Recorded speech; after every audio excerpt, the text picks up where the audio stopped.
Bye bye Jagaduar আৰু এতিয়া শিৱসাগৰলৈ গৈ আছোঁ। বিশেষ কাৰণত ঘৰটো শিৱসাগৰলৈ সলনি কৰিব লগা হৈছে।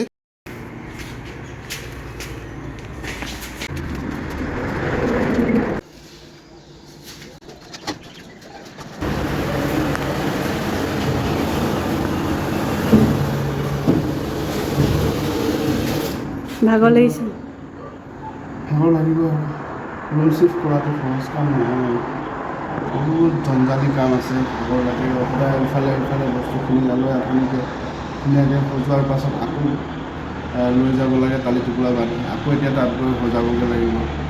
দিগদাৰ ঘৰ নাইকিয়া মানুহৰ নিজৰ ঘৰ নাথাকিলে ভাড়া ঘৰত থাকিলে নহয় এনেকুৱা।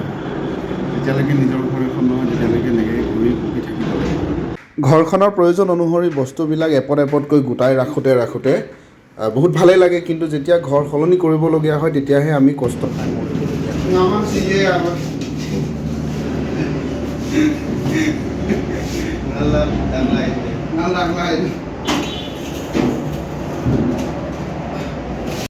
দুখন গাড়ীৰ বস্তু হৈ গৈছে ইতিমধ্যে। এখন এছ মেজিক আৰু এখন ইক' ভেন লৈ আহিছোঁ। ইক' ভেনত এই পাতল বস্তুখিনি আৰু এছ মেজিকত বাকী গধুৰ বস্তুখিনি উঠাই দিম।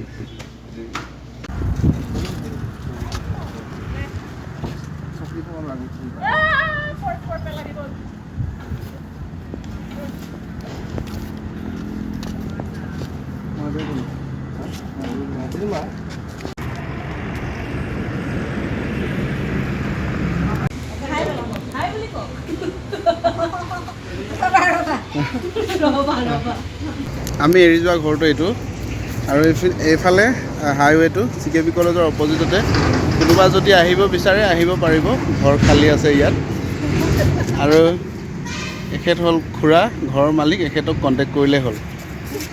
বাই বাই জগদুৱাৰ আৰু এতিয়া শিৱসাগৰলৈ গৈ আছোঁ। আমাৰ মিটু ৰেডি হৈ আছে আৰু মই ইয়াতে বহিম আজি। গুচি যাম শিৱসাগৰ।